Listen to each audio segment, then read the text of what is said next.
pollinisation, c'est-à-dire l'abeille va dans une autre fleur pour la polliniser. En tout cas, pour la piner.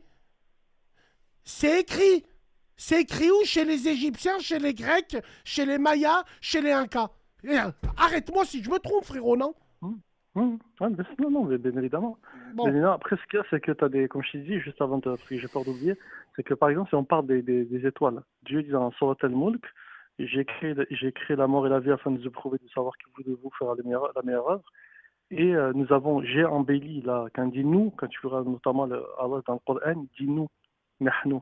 Nous, ça ne veut pas dire que c'est un que seul Dieu, mais Dieu, il parle de ses attributs, le puissant, le créateur, le doux, le miséricordieux, etc. C'est pour ça qu'il dit nahnu. Et il dit وَجَعَلْنَاهَا رُجُومًا لِلشَّيَاطِينِ. Ces étoiles qu'on voit nous la nuit, elles sont une lapidation pour des démons. Dans le Coran, Surat al-Mulk. Tu as des savants qui expliquaient que les shayatin, les démons, les mauvais djinns qui veulent écouter la table du destin, quand ils montent, les anges, c'est Dieu dit ça dans le Coran, ils prennent ces étoiles, ils les lapident. Et regarde la fausse croyance que nous a amenée. Ah, il y a une étoile filante, il faut faire un vœu. Et se peut que cette étoile filante qui passe, c'est un démon qui se fait châtier. Donc, le Coran nous dit ça. وَجَعَلْنَا رُجُومًا لِلشَّيَاطِينِ.